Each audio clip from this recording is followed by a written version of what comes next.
appreciate all the new subs. Make sure you subscribe to the channel. We're about to hit 100 subs. We're gonna keep going. We're not stopping with this stuff, baby. What's up, guys? We're back on the windowsill here. It's M, Sizzle, Whizzle, my nizzle, extra salt, a little bit of Tiny the Pizzle there. First of all, thank you guys so much for the support. You support montage people, love.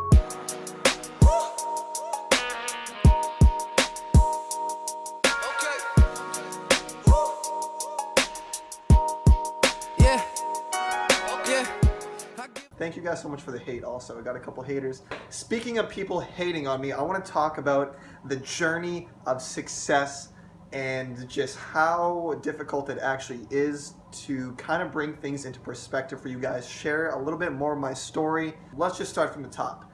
I graduated high school. I had no idea what the hell I wanted to do. I remember kids going to college fairs, and I grew up in a very prestigious, rich, white town, so it was all about, oh, where's your kid going to school? Are they going to Harvard or Yale or some BS like that? I don't even know. College fairs going on everywhere. People are taking college tours, and I'm just so overwhelmed. I'm like, what the heck do I want to do? I honestly never applied to any of those schools. I went to community college and dropped out. So I was super overwhelmed. I had no idea what the heck I wanted to do. Just like anyone who's young, I'm still trying to figure out what the heck's going on because I really still don't know these days. That's why I'm making videos, documenting the journey. Pretty much what happened is I took a year off and I wanted to start making music, so I was producing some beats. I took an audio engineering apprenticeship program. It was $12,000 for, it was a year course thing, and you go to a studio once a week to train with an audio engineer to learn how to produce music. And I'm still paying that shit off, by the way. So pretty much, guys, first of all, don't be afraid to try new things. Second of all, that shit never worked out, and that's why I'm here in Austin, Texas, building a business. Pretty much, okay, continuing the story. Let me just think here. Let me just recap in my mind. Okay, so audio engineering school, and then I was working a job serving tables. Before that, I was washing dishes, and I was saving up money, right? Pretty much after the audio engineering school, that stuff didn't work out. I was just working, trying to figure out what the heck I want to do. Producing music still. I was like, yeah, maybe I want to do this, but I realized, I brought it up. Okay, I broke it down like this. Why do I want to produce music? I want people to understand the emotion that's conveyed in the songs I'm producing. I want to connect with people on that level and make them feel something. And I was trying to make music, and I'm not that talented, honestly. And I just thought about, okay, I want to help people. Went back to the drawing board. I'm helping people. How can I convey my message as best as possible? I found out just straight up talking about what I love and speaking to people is how I resonated the best, and that's why we're here on this channel. Okay, pretty much, yeah, producing music didn't work. Saved up money, started reading books. Think and Grow Rich was the first book I read. Not the first book I read, but the first success book that really changed my mind. Studied Bob, good old Bobby, shout out Bobby. I'm fucking saucing this shit. Pretty much, I read Think and Grow Rich, and I started visualizing. I was like, okay, I want to make a lot of money. It all started I want to make a lot of money. That's never going to, keep you going. In the grand scheme of things, just wanting to make a lot of money is not enough to keep you going, okay? You have to be passionate about something. So for me, for example, it's I'm building this business. What I'm really passionate about is helping people. But I help people with the business I have.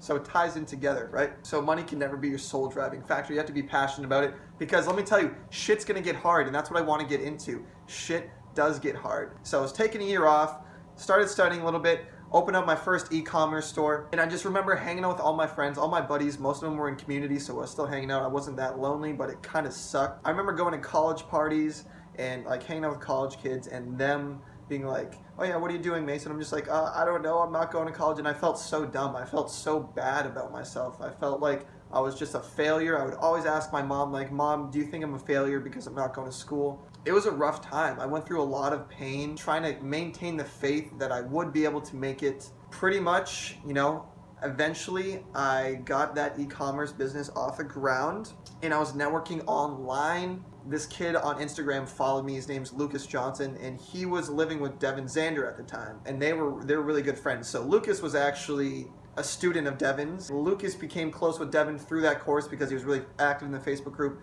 Lucas moved in with Devin. Lucas followed me because I was following Alex Becker or something like that. Pretty much I started messaging him like, hey dude, you got any advice for Ecom? I was trying to like look for advice. Pretty much we became friends. He was making YouTube videos kind of like I am, and I saw that he had a 2-bedroom apartment and he was living by himself, so I just messaged him and I was like, dude, can I come live with you? And he's like, sure, man. And he let me live with him for super cheap. Really appreciate that, Lucas. But that was huge for me because that's when I moved down to Florida. That's when I finally like moved out of my hometown and I was on my own. This was literally about 8 months ago, guys. I moved down there. I had no plan at all, no job, nothing lined up. I just had the money that I had saved up from selling my store. So I applied for some job at Walmart or something, selling DirecTV, and it was brutal. After 2 days, I quit that shit. You know, I had met Devin at the time, and I saw that he had an opening for Smart Apps, and I was like, yo, dude, can I get a job? And he was like, yes. And I was like, perfect. I just quit my job with no plan at all. God bless you. And that's why I believe in manifestation. I feel like that happened for a reason. Me and Devin became good friends. We worked together all day, and then I met David, who's the CEO of Entrecom. Entrecom's the company that I was referred to when I'm talking about the company. So I live with Dave now. I met Dave through Devin.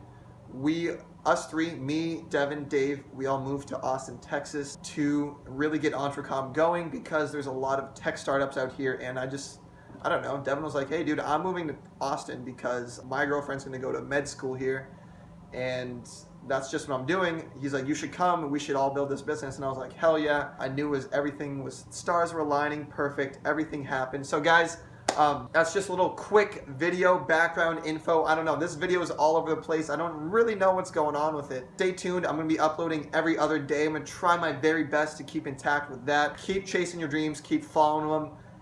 Let me know how it's going, and you know, just believe in yourself. Love you guys. See ya later. Aloha.